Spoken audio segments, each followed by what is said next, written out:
What's going on, guys? Chuck here with another awesome Blu-ray purchase. Now, I may have mentioned this before, but I am a lover of documentaries. All kinds of documentaries. I don't have any specific genre, I guess, but just anything that might grab my interest, I'm going to check it out. I spend a lot of time flipping through streaming services, finding documentaries just to you know, go diving into. Something I do especially like, though, or any kind of documentary on history of film or any kind of history really of a certain topic, especially if it comes to pop culture. As I mentioned recently with the 1982 documentary, well, I found something on the Vinegar Syndrome. It was just during their partner sale recently, some time back, and I just got it and I checked it out. Something I didn't even know it existed. Apparently, it was a crowdfunding thing, and it is Power of Grayskull: The Definitive History of Masters of the Universe. Now, full disclosure, my I guess interest in Masters Universe isn't huge. I mean, I did have Masters Universe figures, a few, but I wasn't the biggest Masters Universe kid. For me at the time, I was big into Transformers. That was at that time you had He-Man, G.I. Joe, Transformers, and Transformers was it for me. That was the big one. But I did have He-Man, which I actually found fascinating. I didn't realize to watch this documentary that He-Man actually came first. It's like 82, and then the Transformers, at least in America, and the small scale G.I. Joe both came out in 84. Of course, those are both from those were Hasbro, and this is Mattel. But they were all big in the Saturday, or excuse me, the weekday afternoon cartoon cartoon TV show and toy line. That was a very big thing as a kid that we experienced. The Saturday morning cartoons, coming home from school and watching cartoons weekly, or excuse me, daily. And you watch He-Man, and then you see commercials for He-Man, and you buy the toys. And same thing for Transformers and G.I. Joe and whatever shows. That's definitely a thing of the past now. But I said I was fascinated to learn that He-Man came out in '82. That was kind of the first, kind of started that in a sense. And of course, eventually he got overshadowed by the others. But I was on the fence when I picked this, or I saw this. I was like, I don't really want, I didn't really want interest in that. But then I thought, yeah, I think I do, because I know the little bit I knew from the history of He-Man, which really was only from the Netflix special, The Toys That Made Us. They had an episode on He-Man. And I remember some of that story was a little fascinating. This definitely goes deeper into it. This is a very fun documentary. It was a crowdfunded documentary.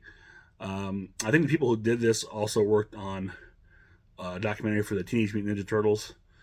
And they were working on something else. I can't remember what it was. But this really goes into the origins of He-Man, the toy line, some of the problems they had with it, the cartoon show, even some bits on She-Ra. And of course, the reboots and the live action movie and, fandom itself. So, but you tell it's made with a lot of heart. People, there's like two directors, one who was a big He-Man fan, one who knew nothing about He-Man. They talk about that in the behind the scenes. But it has a lot of heart to it. You can tell it's made, by fans, and it's fun. It's fascinating. I was really enthralled with this. So let's take a look at this. Here's the slipcover, and in the back you've got this great montage of all this a boys' room circa 1982 with all this He-Man toys, which is really nice. And here's the disc. Here's your back. I don't know if this had reverse. Yes, it did have reverse artwork. And here's that. And this is pretty simple. There's not a whole lot here. There's a lot of some good special features on here, but it's just your one disc. That's it. Again, look at that. Sorry. And as far as special features go, you have behind the scenes look at making Power Grayskull, which is about a half an hour, and that's, like I said, the behind the scenes of how they got together, how they came up with the idea of this, and putting together what just the crowdfunding and all that was very interesting. The story of the She-Ra feature, it was another half an hour. It's basically, they talk about She-Ra in the documentary, but it's a very little bit. Obviously, like an hour and a half, 45-minute documentary. Yeah, it's about an hour. Yeah, hour and a half, 95 minutes. So you only it's focused on He-Man. You only have a little bit on She-Ra, but here you get a whole like 20 minutes, 20 plus minutes detailing fully on She-Ra from her origins. How it was basically Mattel trying to compete with their own Barbie and make something a little branch out a little more without being Barbie, and all the troubles they had marketing She-Ra, and it's actually pretty interesting. You have time lapse painting of our movie poster, deleted scenes, Mattel reboots comics filmation, extended interviews with Ted Mayer, Justin Marks, Pop Mon, Charles Zimbalist, Mark Taylor, Mike Barbato, and Martin Ariola. Extended segments from the 1987 movie, Super Collector Toy Room Tour, William Stout Archive Tour, and For the Fans by the Fans featurette, which I have not seen that. I didn't get a chance to watch that one, but I'm sure that'd be a lot of fun to watch. So, I mean, that's really it. Pretty quick, cut and dry. But again, it's a lot of fun. If you're a He-Man fan, if you're a Master Universe fan, I'm sure there are many out there. If you can get your hands on this documentary, I highly recommend doing it. I think you'll really enjoy it. I mean, there's probably a lot of stuff in here you're not aware of, and there's some great, interviews with concept artists who actually show off all their early artwork, which is really neat for the toys and designs of the characters and other kinds of things. But again, if you're a big He-Man fan, definitely check this out.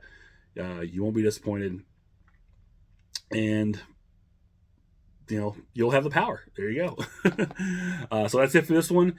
Real quick, if you enjoy this one or any of them, click thumbs up, share, subscribe, leave me a comment below.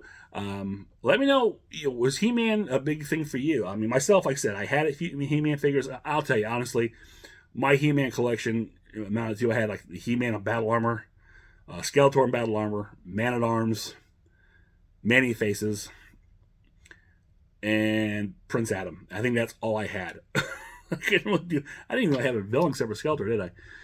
I really like Man-E-Faces. I don't know why that just the little head changes that really I thought was cool. But that was really it for me as far as He-Man. I thought the characters cool. I watched the cartoon. I enjoyed the cartoon, and I enjoyed She-Ra too. But I just never got too much into. Like I said, Transformers caught me and sucked me in. That was my thing in in the mid '80s as a kid, was Transformers. But I'm interested to know. I know there's a lot of them out there. If any big Transformers big He-Man fans. And G.I. Joe was in there too. I'm going to get a lot of flack for the G.I. Joe thing. Or just say hi. I'll always take hi. So until next time, this is Chuck saying I will see you on the other side.